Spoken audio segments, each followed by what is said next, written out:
What is the primary need that a woman wants from her husband? What's the primary emotion? That is the continual love and the continual enveloping of that attention, that the husband always makes his wife his priority. The husband always shows his wife that I'm thinking about you, I'm caring about you, i.e., I will always love you.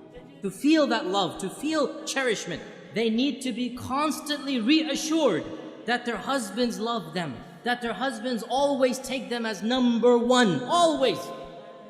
If women could get away with it, they want to be put on the pedestal and the husband just looks at them all day and night, and that would be great for them, right? They want to be number one in their husband's lives. So they want constant reassurance that the husband always loves them. Now, brothers, listen to this. Wives, do not take your love for granted. You take your wife's love for granted. You don't need your wife to constantly reassure you that you love me, you love me. No, you take it for granted. The fact that she's still living with you shows you she loves you. Well, it doesn't work the other way around. It does not work the other way around. A woman is always double guessing. Does he still love me? Does he still think about me? Does he still care about me? Does he still put me number one? And therefore, a woman has to have constant reassurance. And not only this, but another issue that men need to be sensitive to and understand. Women are very conscious of their looks, and they're comparing their looks with other women all the time. We guys don't do that.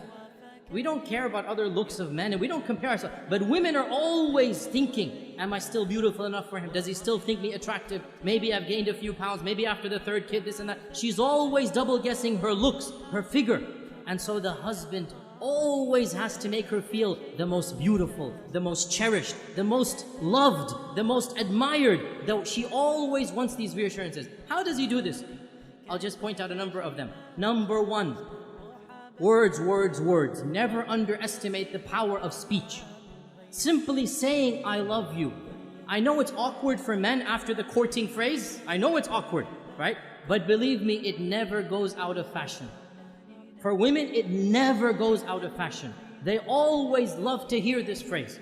And in fact, there are da'if hadith of our Prophet, it's a bit da'if hadith, but it's still mentioned in our books that our Prophet and Aisha were joking once, and Aisha said to the Prophet, كَيْفَ حُبُّكَ لِي? How much do you love me? How is your love for me? And our Prophet said, and he gave a beautiful, metaphorical, poetic expression. He said, my love for you is like the tight knot that cannot be unbound. My love for you is like the tight knot that cannot be unbound. So then, in the future, sometimes if they would have a bit of an issue, a bit of an argument, one of the two would remark, how is the knot right now? How is the knot right now? And Aisha would say this when the Prophet sometimes got irritated. How is the knot? So he would smile, he would say, as strong as it ever was. Right? And this hadith is in Daraqutni. Now the point being that the words, I love you, are something very important, but not just I love you. Praising her and what she does. Husbands, never take your wife's actions for granted. Suppose she is cooking and cleaning most of the time. Never take it for granted. Always, once in a while, come and compliment her. MashaAllah, that was great. You know, I really appreciate what you're doing for me. Those words, they go a long way. Your wife realizes, you know what, he's not taking me for granted. Very important. Praise her looks when she dresses up, when she does something extra special for you. Never take it for granted. Husbands, you all know the big danger of forgetting anniversaries, right? You all know how dangerous that is. Why do women want you to know their anniversaries? Because it makes them feel you still love them. Makes them feel he still remembers me, he still cherishes me. And celebrating anniversaries, honestly, I believe there are some scholars, they say it's haram bid'ah. SubhanAllah, quote me, celebrating anniversaries is mustahab.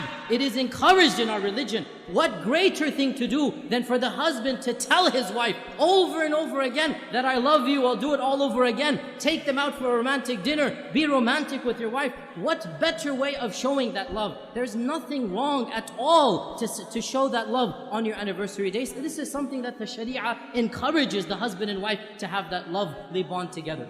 Another thing that the woman wants is time. And time, this is now a difference in language. For husbands, time means the watch on your hand. So when the wife says, you never spend time with me, immediately he goes into calculation mode. I sleep 8 hours in a day, I have breakfast 1 hour, I come home, that's 10 hours with you. How can you say I never have time for you? right? Because he's thinking of time in the dictionary definition of time. That's the clock. No, no, no, no. Women have a different dictionary. Women have a different vocabulary. For women, time means attention. Undivided quality attention. So, you're working 5 days of the week. You have that Saturday night free, and you want to go and you want to watch a television match. You want to watch a cricket game. You want to go and play some basketball. You want to do this and that. That is quality time. And you have just shown your wife, when you have quality time, you don't want to spend it with her. So what does that mean? You never go out with the guys? No, of course you have to go out with the guys. But understand, when she's asking for time, she wants quality time. And this also, when she comes to you to come for advice, she wants some issue to solve. One of the biggest problems that men have is they think as if the woman is coming to him to solve her problem. So immediately he'll say, oh, you did this wrong, you did that wrong, you should do this, you should do that. And that is not what the woman wants. What does the woman want? The woman wants a loving ear, a sympathetic ear. She wants somebody to listen to her problem, to be sympathetic to her, not necessarily to solve her problem. This is quality time. To express that whatever she went through was frustrating, was problematic, and inshallah, they will work it out. You have to give what the woman wants, and in return, she will give what you want. When the man gives love, when the man gives that, what we call romance, and romance is nothing. Men think romance is a very dangerous word. They never want to use it, right? All romance means is you show her you're thinking about her. You show her you're caring about her. Husbands, the phrase I love you, giving roses, remembering the anniversaries, taking them out, spending quality time. This is what romance is. When you give the wife the love, you make her feel like she's number one. Guess what? She'll make you feel like you're number one. And so the both of you make each other feel like number one. And that's exactly what marriage is all about.